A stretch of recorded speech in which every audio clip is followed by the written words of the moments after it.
días. ¿Están dormidos igual que nosotros? Bueno, pues muchas gracias por la invitación. Es un placer estar aquí con ustedes, celebrando el 25º aniversario de su facultad. Y bueno, pues la idea de esta charla, hace unos días platicamos con Santi, pues la idea de esta charla es que podamos maximizar el tiempo para que podamos establecer un diálogo con ustedes en torno como a algunas inquietudes que pudieran surgirles. Entonces, prácticamente la dinámica va a ser, vamos a charlar como media hora, un poco los temas que hemos preparado, y el resto pues será como mágico, lúdico, cómico y demás, ¿no? O sea, tendremos una participación ahí interesante, o nos gustaría que hubiera una participación de las inquietudes que ustedes puedan manifestar, y pues eso, estoy muy agradecido, gracias por la invitación. Buenos días, igualmente gracias a la UBAC por invitarnos, y bueno, como dijo Beto, vamos a hablar sobre la figura del productor, la figura del productor creativo, queremos nosotros enfocarnos. Y bueno, si quieren ya empezamos directo a lo que nos atañe, ¿no? Realmente uno cree que luego el productor es el IBM y tráeme. Muchas veces te dicen, eres director, y tú, no, soy el productor. ¿Y ese qué hace? En resumidas cuentas, un productor es aquella persona que arma todas las piezas del rompecabezas para que se haga una película. Es el que contrata al director, busca la historia, busca el lado financiero, busca todos los aspectos que conforman una producción. Un productor tiene que tener medio corazón de artista y medio corazón financiero, estratega. Debe ser alguien que conozca el medio, de dónde inicia tu proyecto y dónde termina tu proyecto. Es el que está desde el principio de la película, antes que nadie, y es el que termina la película a pesar de nadie, ¿no? A pesar de que a lo mejor ya todos hayan bajado del barco en algún otro puerto, es el que termina.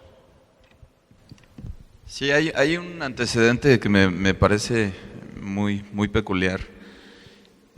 Cuando el cine comienza a generarse, ¿no? Ya hace pues algún tiempo, en 1898, cuando los hermanos Lumière empiezan con este tema de establecer un nuevo medio de comunicación que originalmente, cuando lo fundan, pues estaba orientado con fines científicos.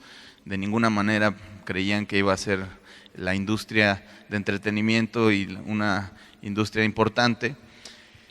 Cuando ellos lo fundan, pues básicamente se dan cuenta que empiezan a establecer los criterios de qué era lo que querían hacer, y cuando descubren la reacción que tiene la gente, aquella ocasión de diciembre donde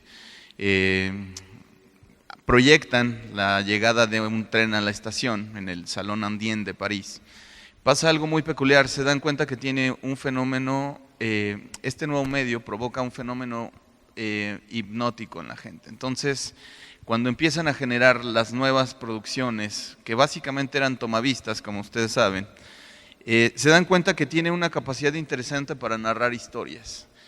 Y al paso de los años, la figura del productor pues estaba concentrada también en el realizador. Y en la década de los 30 más o menos, la figura del director pasa a un segundo plano, y justamente es el productor quien era como el rockstar, ¿no? El famoso. Y ahí me parece muy peculiar porque los directores realmente, los 30s, 40s, estaban en un segundo plano, ¿no? Porque, como sucede hasta la fecha, los directores eran un empleado más de la producción. Y por supuesto el comandante en jefe o el jefe supremo de toda la producción, y como dijo Santi hace un momento, justamente el productor era el encargado y sigue siendo el encargado de hacerlo todo desde el inicio y dejarlo listo hasta que todo el mundo se haya ido. Es como cuando tú eres el que organiza una fiesta en tu casa, entonces tienes que estar antes que lleguen los invitados, y una vez que ya todo el mundo se fue, ya expulsaste a todos tus amigos y te quedas solo a recoger tu casa antes de que de que lleguen tus papás. Es un poco eso en términos metafóricos, lúdicos, por supuesto, ¿no? La figura del productor. Entonces, aquí retomando un poco lo que decía Santi, me parece muy peculiar que el productor tiene que saber o tiene que tener las herramientas de un administrador, un buen administrador. Normalmente cuando uno está estudiando comunicación, está más preocupado como en establecerse como un realizador y no se aboca o no está enfocado en la parte de los números, ¿no? Se nos hace muy fácil hacerlo todo. Sí, ¿por qué no ponemos una cámara acá arriba, a la mitad del estadio? Y ¿por qué no en este auditorio ponemos 50 GoPros y demás? Perfecto. Y entonces empiezas a preguntarte algo fundamental. ¿Quién va a poner el dinero? Y entonces ahí te das cuenta que necesitas administrar todos y cada uno de los recursos y que el director justamente no va a tener la capacidad de estar yendo a conseguir el dinero y de manera paralela estar dirigiendo a los actores en el caso de una ficción. Entonces me parece muy, muy relevante que con el paso del tiempo y sobre todo a tropezones vamos descubriendo que hay una persona que se tiene que encargar de todo eso y es justamente el productor. Entonces la figura del productor creativo pues es también incluso la de un conciliador entre todas las partes, porque ustedes saben que en la producción de televisión, cine, en la producción de medios en general, pues hay que lidiar, hay que conciliar incluso con algo que es muy importante y muy peculiar, que es las personalidades de los integrantes de la producción. Entonces hasta de psicólogo le tiene que hacer el productor, ¿no? Y bueno, hay una parte interesante que es lo de la búsqueda de las lanas, ¿no? Del dinero, y me gustaría que Santi les platicara un poco de eso.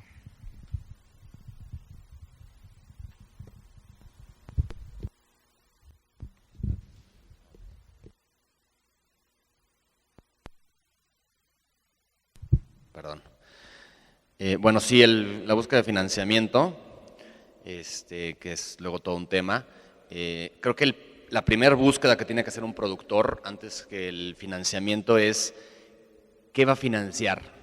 O sea, primero tienes que decir qué proyecto voy a buscar y no debe ser así como la historia de cualquier persona, nada más porque me dijo que está bien padre, sino a lo mejor si uno no tiene ese ojo creativo de saber si la historia es buena. A mí una forma de definir a un productor es una persona que no tiene que ser el mejor en nada, pero debe de saber identificar lo mejor en todos. Y con eso debe de ser como un líder que pueda sacarle el mejor provecho a todas las personas para que den lo mejor de sí en los proyectos. Y eso también se aplica en el guión.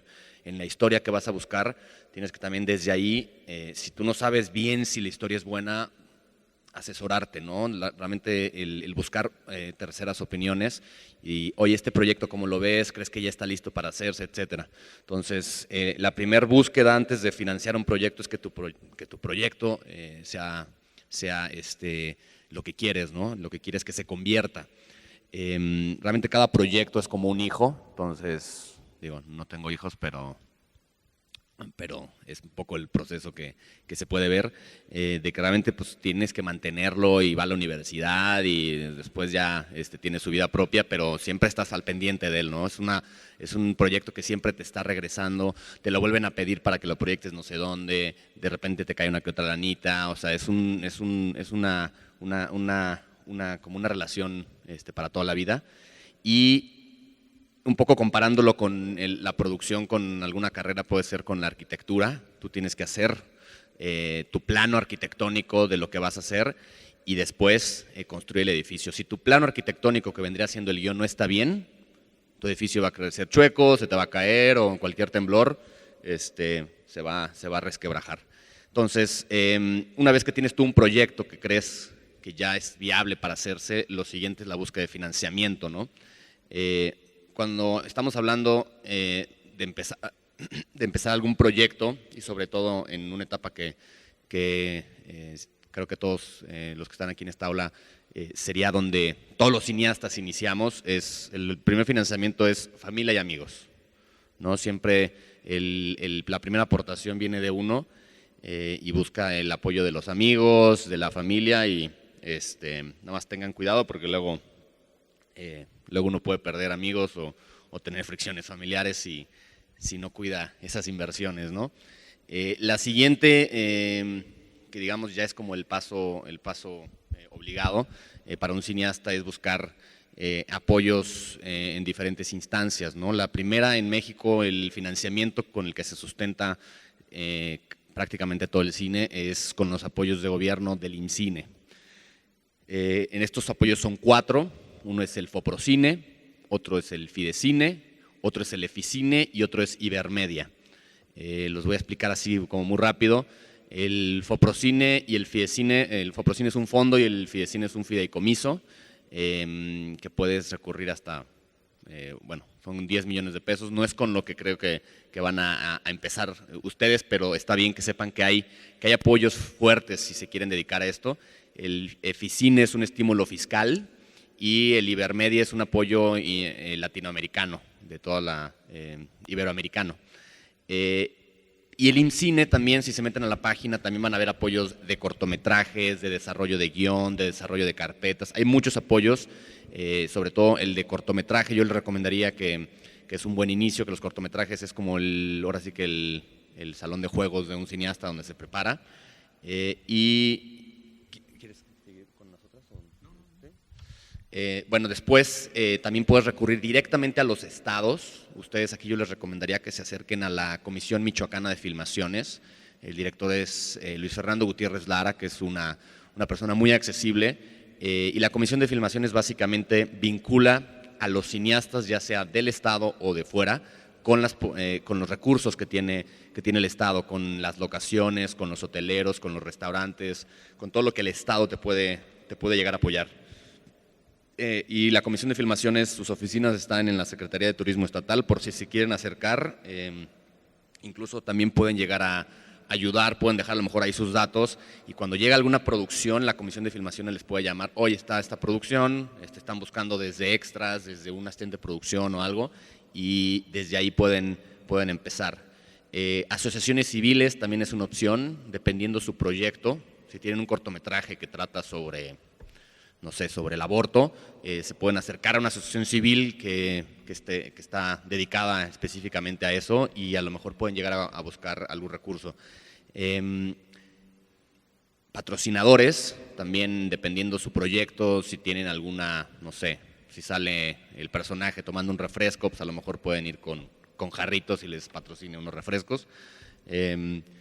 Y eso es como de lo más simple hasta patrocinios ya más grandes, ¿no? De 007, que siempre tiene patrocinadores de carros, que son patrocinados muy fuertes y además de poner todos los carros, ponen una lana.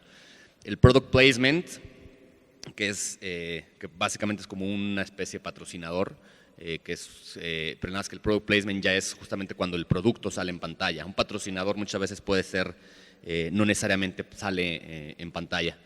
Y pues también ahora sí que ir buscando financiamiento con las diferentes partes, ¿no? Si tú necesitas una cámara, buscas una empresa que tiene una cámara y a lo mejor haces una coproducción, le presentas el proyecto y es una aportación, una inversión en especie, ¿no? Básicamente hay dos, la que es en efectivo y la aportación que es en especie. Y como eso en cámaras puede ser en cualquier otra cosa que necesites. Ahora sí que como productor tienes que ver de dónde sacas las cosas y a quién se las pides prestadas y quién te hace el paro, sobre todo cuando vas empezando. Pero bueno, paulatinamente vas formalizando esos acuerdos y empiezas a decir, bueno, yo te ofrezco esto, el proyecto se va a salir en tales ventanas, va a estar en el Festival de Morelia, etcétera, y eso puede empezar a generar que tengas más aliados. Y ahora también hay nuevas formas de financiamiento como es el crowdfunding, que en México hay varias, pero la más sonada es Fondeadora, donde tú subes tu proyecto a internet y pides a través de internet recursos. Y esa es una forma más elegante de pedirle a tus amigos y a tus familiares que te pongan dinero. Entonces tú pones, yo quiero conseguir 20,000 pesos y la gente a través de ir a depositar en el Oxxo o buscar o depositar directamente por internet, te puede ir financiando. Y todas las cuestiones de redes sociales ahí juegan un papel importantísimo, ¿no? En Facebook, no saben todo lo que he conseguido a través del Facebook. Yo le llamo el oráculo del Facebook. Una cosa que pones ahí y te salen 10 opciones de gente que te presta una locación, de gente que estás buscando una persona específica para que te ayude en algo, y en Facebook es una red, ahora sí, es una red social que te sirve para vincularte, y como productor, pues todos son este tipo de relaciones públicas. Algo que me parece muy interesante, retomando como estas opciones de financiamiento, este bosquejo de financiamiento, ¿qué pasa, por ejemplo, cuando ya tienes una película terminada? El año pasado se amplió uno de los artículos de la ley del impuesto sobre la renta, que es el 189 justamente, el artículo 189, donde ustedes, por ejemplo, siguiendo una tramitología bastante interesante y por demás complicada, pero factible, que se puede realizar, por supuesto, pueden conseguir hasta 2 millones de pesos para apoyos para que su película pueda llegar a salas comerciales. Aquí hay una cosa muy interesante, la parte de poder establecer o poder colocar una película en el circuito comercial o concretamente en las salas comerciales resulta una pelea prácticamente contra todo y todas las adversidades, pero resulta también factible y puede suceder, realmente sucede. Nosotros con la película de Enero, que es la primera película que se ha hecho aquí en Michoacán por michoacanos, fue la primera, también es la primera en la historia de este estado que ha llegado a salas comerciales. Estuvo en Cinemex, ha estado en todo el circuito alternativo de la Ciudad de México y en las cinetecas de casi todo el país, donde se ha podido ver esta película. Y entonces resulta muy interesante porque nosotros de ninguna manera contábamos con 2 millones de pesos para hacer promoción. Y efectivamente, gracias a las redes sociales es como la película ha podido tener un impacto importante y se ha podido mover en este circuito alternativo. ¿Está dejando dinero la película? Sí, básicamente está dejando dinero la película. Estamos en un proceso que justamente un productor tiene que tener muy claro cuando empieza a construir este edificio o este plano arquitectónico. ¿Cuánto tiempo es el retorno de inversión de una película? Como una media, estamos hablando que una película independiente con a lo mejor un presupuesto de unos 2 millones de pesos, el retorno de inversión puede llegar hasta el 4.º año más o menos. ¿Y qué sucede? ¿Qué es lo que tenemos que tener en cuenta o en consideración? Pues en primera instancia, como decía Santi, pues los alcances, a dónde queremos que llegue nuestra producción, qué es lo que queremos que impacte y en qué lugares. Y en eso la figura del productor resulta fundamental. El productor tiene que configurarse o verse a sí mismo como una especie de visionario. Tiene que tener la capacidad de saber hasta dónde quiere llegar, dónde se va a exhibir la película, de qué manera se va a exhibir, quiénes la van a comprar, y tiene que tener justamente algo que en las carreras de comunicación difícilmente nos enseñan. Ahora mucha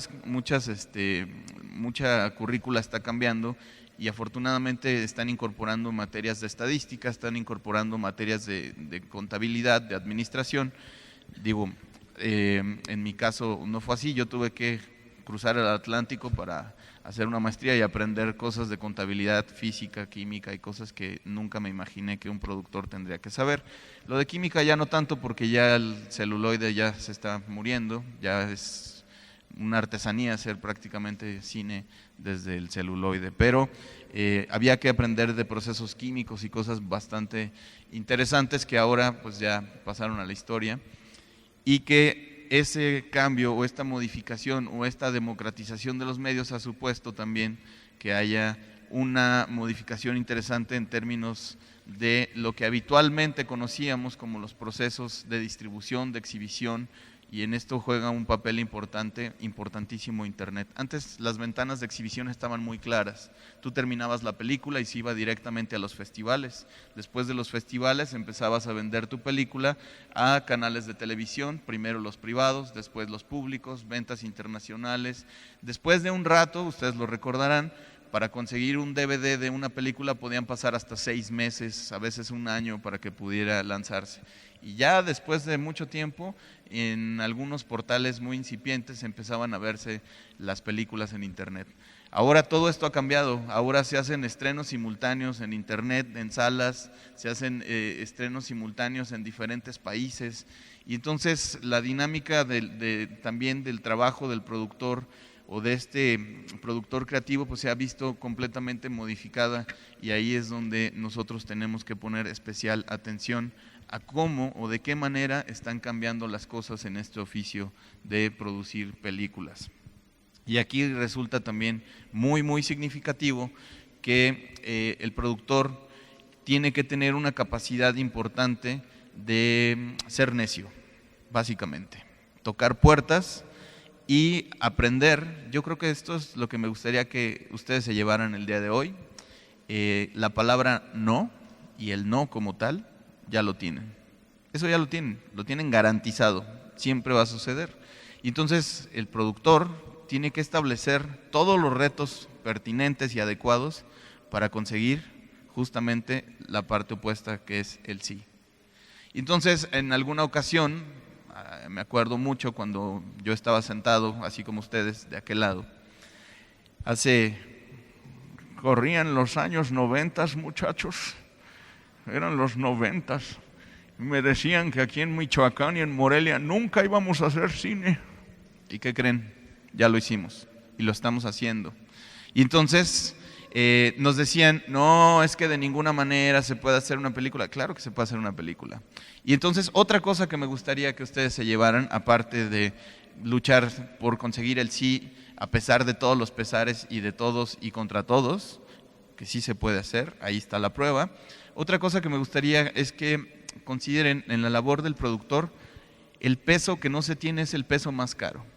No podemos desestimar ningún tipo de apoyo de absolutamente nadie. Todos los apoyos son importantes. Y justamente la producción o el trabajo de producción, Santiago lo dijo hace un momento, comienza con el FF que le llaman, el Friends and Family, con la familia y los amigos. A partir de ahí, teniendo una capacidad interesante para gestionar todos tus recursos con amigos, con familiares, que es siempre el primer aspecto. Ustedes lo recordarán, o si lo están llevando a cabo ahorita en sus materias de producción, pues siempre echamos mano ¿de quién? De la familia, ¿no? Es la primera instancia, y de los amigos, ¿no? Entonces, de repente ahí tienes a tus hermanos, a tus papás actuando, ¿no? Mamá, pero tienes que, cállate, yo soy tu mamá. Oye, mamá, es que tienes que tomar la botella de agua y ponerla. No, yo lo voy a hacer como yo quiera porque para eso soy tu madre. Sí, mamá, pero aquí yo soy el director. Eso no funciona. También tenemos que explicarle justamente a nuestra familia, a nuestros amigos, que este es un trabajo como cualquier otro. Y es un trabajo serio, formal. Y entonces, en la medida en que nosotros profesionalicemos nuestra actividad, en esa medida, justamente van a empezar a ocurrir cosas muy interesantes, donde la disciplina, la tenacidad, el trabajo, la constancia y sobre todo la capacitación tiene que estarse uno actualizando permanentemente. Si hace 10 años me hubieran dicho que la primera película que yo iba a producir iba a tener un componente importante de fondeo colectivo, no me lo hubiera creído. O sea, no me lo hubiera creído porque en el caso de Enero, esta película que escribió y dirigió Adrián González Camargo, un gran hermano, amigo, cuando estábamos buscando el financiamiento, de repente nos cayó un dinero de Chiapas, 500 pesos de Chiapas. Y entonces, a lo mejor alguien podría desestimar una cantidad tan efímera, aparentemente, pero en producción, el peso que no se tiene justamente es el peso más caro. Todos los recursos son bienvenidos y hay que establecer, por supuesto, un criterio de búsqueda interesante. Saber también hasta dónde podemos ofrecer qué, hasta qué límite puede llegar nuestra película. Y claro, suceden cosas interesantísimas, ¿no? Por ejemplo, los amigazos de la película de La Bruja de Blair no se habían dado cuenta de la importancia que podía tener un proyecto como el suyo en términos de innovación, Y entonces hubo alguien con la capacidad y con la visión suficiente como para decir, te voy a comprar esta película, se las compraron muy barata y por supuesto la gente que se dedicó a distribuirla hizo una millonada. Entonces, ¿cómo vamos a poder establecer los criterios para saber si estamos invirtiendo en una buena historia o si estamos invirtiendo nuestro tiempo y nuestro dinero en algo que valga la pena? La única manera de hacerlo es teniendo una capacitación permanente, leyendo, hay que leer mucho, el productor tiene que leer mucho de todo, no nada más de cuestiones administrativas, de distribución, tiene que leer también incluso de psicología, tiene que leer de muchas cuestiones relacionadas con fotografía, y básicamente para que no te choreen, ¿no? Para que no te quieran ver la cara. Eso es algo muy interesante. A mí cada vez que regreso a Morelia, yo ahorita estoy en el DF, voy y vengo, y me dicen, oye, ¿sigues en el cine? Y yo, ¿y tú sigues en medicina? ¿O en lo que estés? Pues obviamente, o sea, esto es una profesión, no es algo como pasajero, entonces, y realmente es una adicción, o sea, hacer cine es una adicción, es algo que si te llama la atención y te casas con el cine, híjole, es algo que te da mucho, tiene sus momentos, realmente es como una montaña rusa, porque de pronto estás como muy tranquilo haciendo un proyecto en un escritorio y de pronto, ¡pum!, se viene el rodaje, se viene financiamiento, se viene corre, brinca, vete al DF, regresa acá, vete para allá, entonces es una carrera que tiene todo menos monotonía, o sea, es algo que cada proyecto es diferente. Yo creo que una de las cosas por las que decidí ser productor y ser cineasta es porque creo que con el cine puede ser cualquier cosa. O sea, si yo de chiquito quería ser paleontólogo, era fanático de la película Jurassic Park, y dije, pues hago Jurassic Park. O sea, como que lo vi así, dije, si yo soy cineasta y tengo alguna inquietud en algún área, busco una película que tenga esa temática. Entonces, realmente eso es lo que me divierte del cine y creo que no hay mejor trabajo que el que te divierte, porque cuando te divierte deja de ser trabajo. Entonces, para ser cineasta, realmente dicen que la preparación de un cineasta es como la preparación de un médico. O sea, nunca termina, tienes que estar actualizándote en tecnologías, es un trabajo muy arduo, es un trabajo y sobre todo para ser productor, tienes que saber de todas las áreas. Y justamente como dice Beto, para que no te chorien y que no te digan, no, es que para este lugar necesito 7 18,000, que son un tipo de luz, para iluminar esto. Y tú dices, oye, es demasiada luz y me va a hacer gastar tanto, ¿por qué no lo platicamos? Y hablas con el director, ¿cómo van a ser tus planos? No, pues yo nada más voy a ver esa esquina. Pues, ¿para qué quieres iluminar todo el lugar cuando el director va a estar viendo esa esquina? Entonces, realmente un productor debe de ser alguien que se prepare en todas las áreas, porque es el que está desde el principio y está hasta el final. Y creo que para tener una preparación debe de ser no nada más en la escuela, debe ser autodidacta, debe ser tallerista. También todos los talleres que puedan encontrar, yo les sugiero que, aunque sea de actuación y quieran ser directores, los directores dirigen actores y tiene uno que estar del otro lado para entender a los actores. Y en el cine realmente para estar tú en un set debes de entender todas las partes que conjugan una producción cinematográfica. Es un trabajo en equipo y el perfeccionismo para llevar a cabo una producción es grandísimo. Entonces, en México, bueno, la carrera de cine es una carrera muy cara, no se los voy a mentir, pero también se puede hacer justamente autodidacta. O sea, yo no es que haya tenido las grandes posibilidades para hacer cine, pero uno las va buscando. Ahora ya con el internet ya no hay excusa para no aprender de lo que queremos hacer.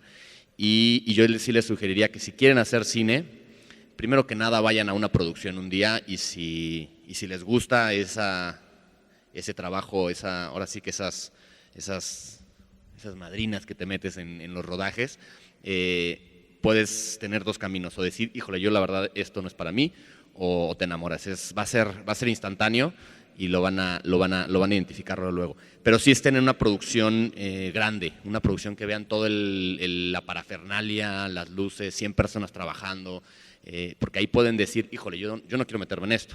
A lo mejor dicen, yo quiero estar en un documental, 5 personas, algo más íntimo.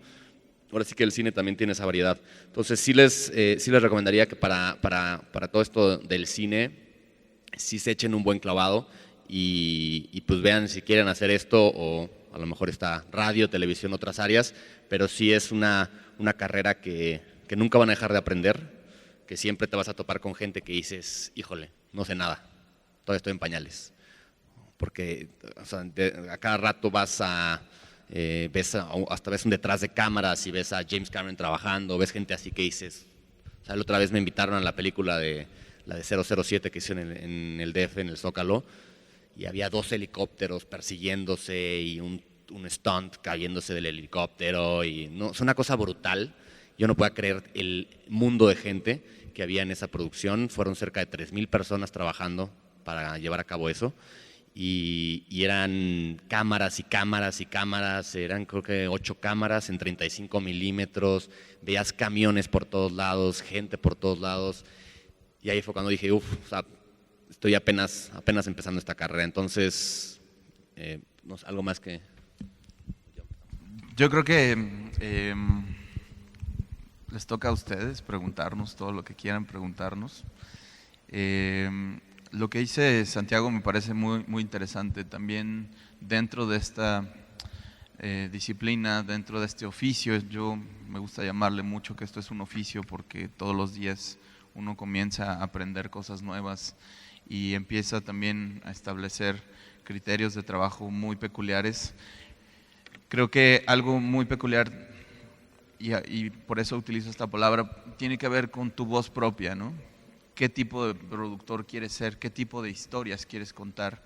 Y entonces viene la primera pregunta que seguramente a más de alguno les está surgiendo, ¿no? ¿Se puede vivir de ser productor de cine? ¿Se puede? Sí, por supuesto.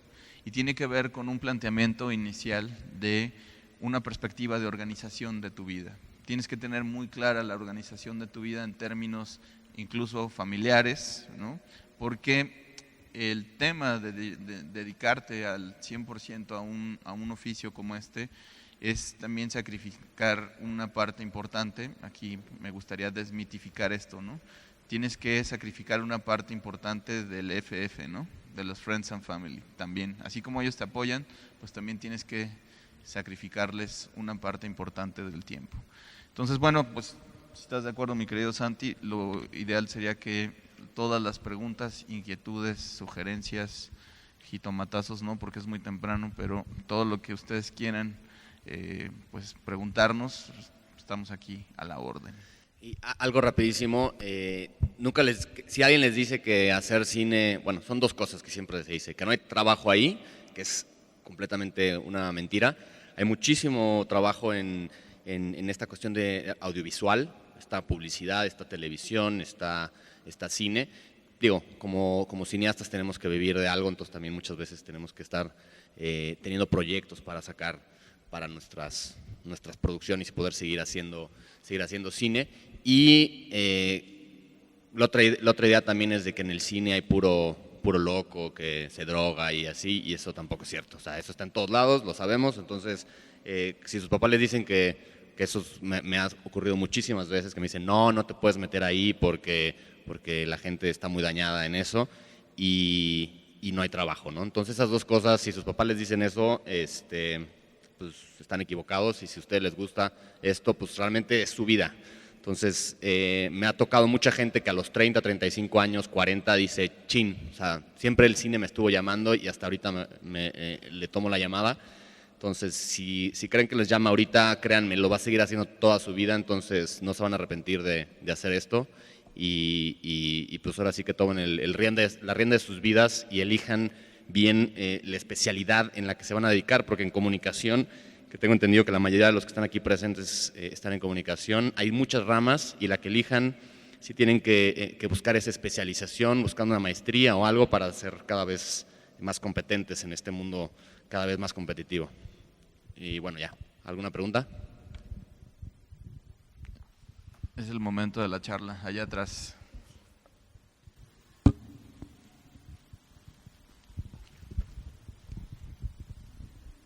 Hola, buen día a todos. Bueno, Hola. yo más que una pregunta, la verdad me encantó escucharlos.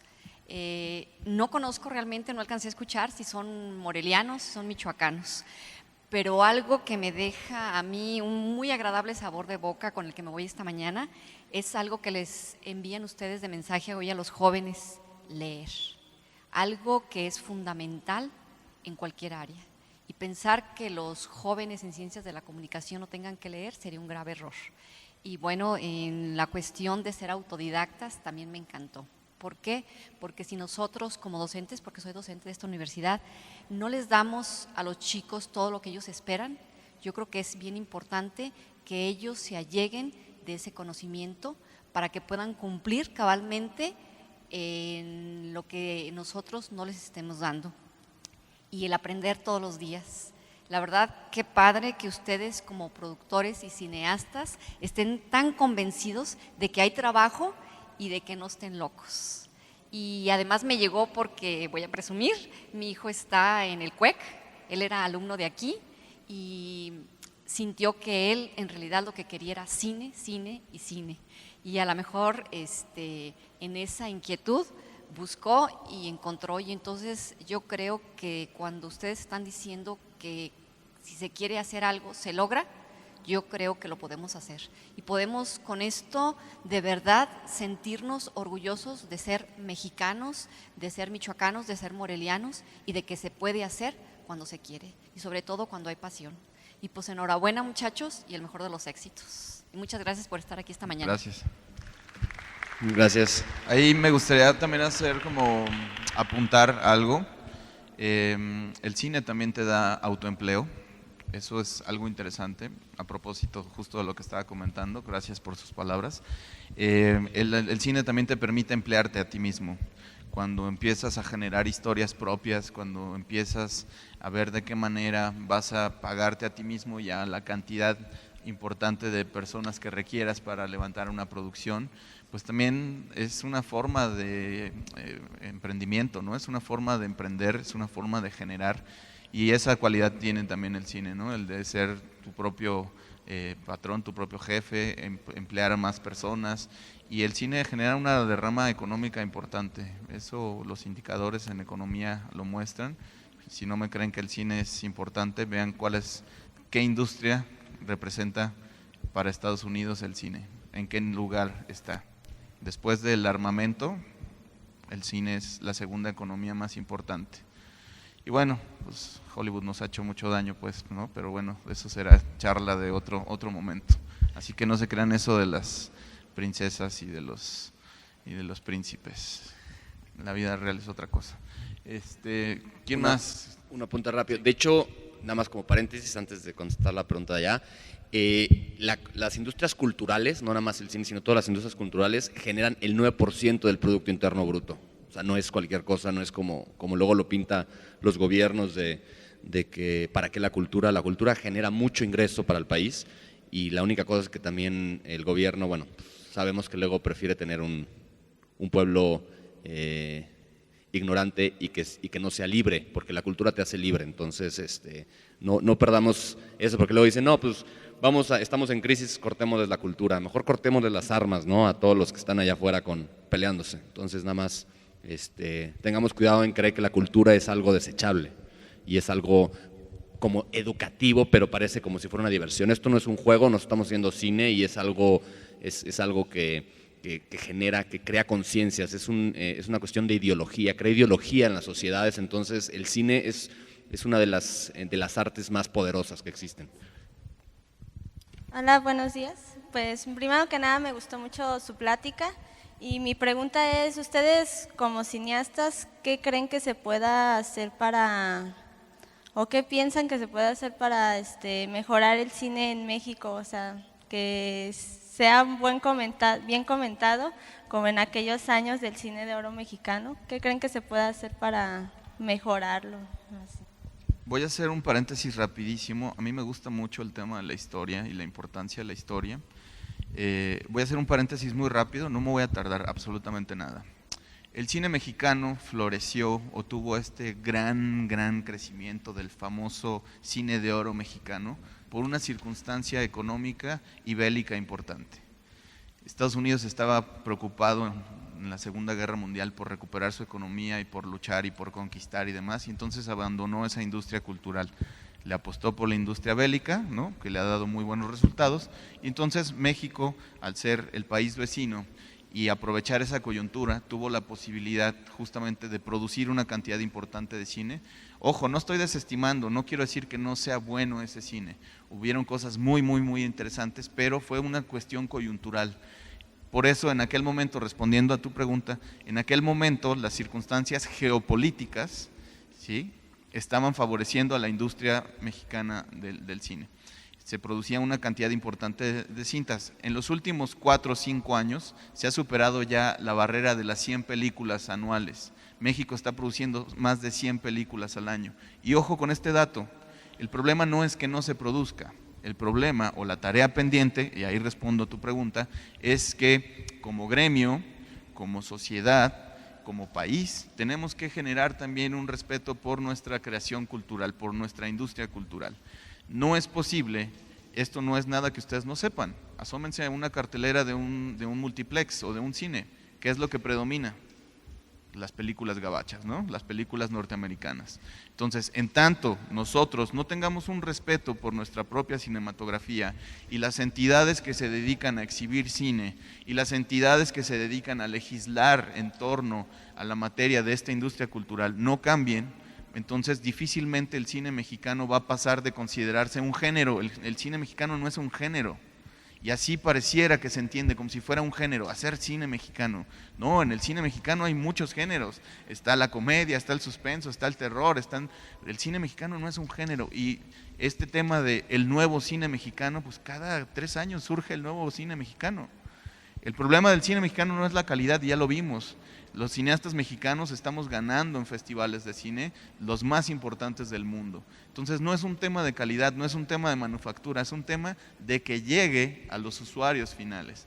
Es una gran falacia también creer que porque el cine mexicano está en internet ahora, va a llegar. Somos 100 millones de mexicanos, chéquenle, más de 100 millones de mexicanos, chéquenle ustedes las estadísticas del INEGI, cuántas personas tienen acceso a internet. ¿Sale? No nos confundamos, sí, internet es maravilloso, pero no lo es todo. Todavía hay que luchar por este tema de que las películas lleguen a la gente, que lleguen al cine. Pero claro, una entrada al cine cuesta ¿cuánto? ¿50 pesos? ¿60 pesos? ¿Cuánto cuesta? Hasta 70 pesos te puede costar. ¿Saben cuánto gana un trabajador por 8 horas? Imagínense, un día de trabajo de 8 horas a veces no alcanza para ir a ver una película que dura 2 horas. Les dejo eso sobre la mesa. Y en Estados Unidos un boleto te cuesta como $7, y eso, $7, $8, y eso lo sacas en 1 hora. Entonces realmente por ahí alguna vez los exhibidores dijeron, es que el boleto está más barato que en Estados Unidos. Sí, pero el ingreso per cápita es muy diferente. Tú con trabajar un día llevas a toda tu familia. Aquí tienes que trabajar toda la semana para llevar a tu familia al cine con el ingreso mínimo. Además de lo que dice Beto, que es muy cierto, también hay una cuestión en México, la preparación de los productores, justamente hablando aquí del productor, ha sido muy en la práctica, muy en el campo, no ha habido una escuela para prepararse. Apenas en el 2011 surgió la primera especialización de producción de cine que yo tuve la fortuna de estudiar ahí en el CCC, y es la primera especialización de producción de cine. Hay una también en Monterrey, y el CUEC creo que también está por abrir una especialización en producción.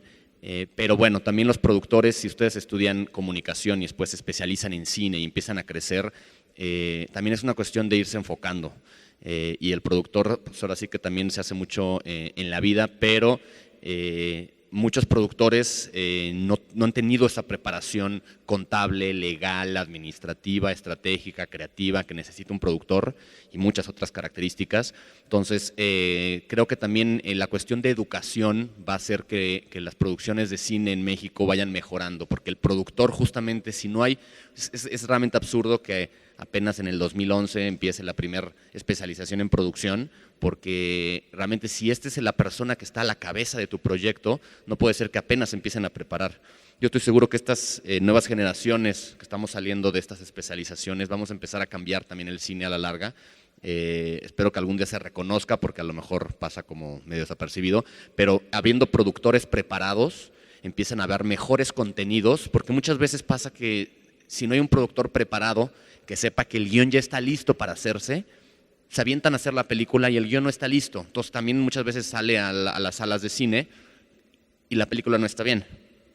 Entonces también tener mucho cuidado en prepararse y ser muy perfeccionistas en eso. Y también luego dicen, no, pues es que las películas mexicanas son malas. Y dices, bueno, en Estados Unidos hacen 1000 películas al año y salen 100 en el cine. O sea, tampoco es como que, o sea, también en los cineastas independientes en Estados Unidos no tienen fondos como tenemos acá. O sea, también tenemos una cuestión privilegiada en ese sentido. Y no tienen, y tampoco es tan fácil que salgan todas las películas en cine. Realmente el promedio de películas que salen en cines por país es el 10%, pero evidentemente también en México, y eso pasa también en la propia industria independiente en Estados Unidos, los blockbusters y los grandes estudios se comen a los pequeños. Eso es un hecho, y actualmente la ley de cinematografía se está por legislar nuevamente para crear ciertos arreglos que, pues bueno, a ver si los intereses de terceros como los exhibidores Cinépolis y Cinemex, que hay muchos intereses políticos, permiten que haya una protección más cuidadosa al cine mexicano. En Francia tiene que haber forzosamente, me parece que un 40-50% de cine francés en las salas de cine. En México la ley solamente obliga 10% y nunca lo cumplen. Rara vez lo cumplen los exhibidores. Entonces sí estamos en una competencia desleal, hay que decirlo, y bueno, esto paulatinamente hay que batallarlo por muchos frentes, haciendo cada vez mejores productos como productores y también desde un lado de legislación política y presión gubernamental.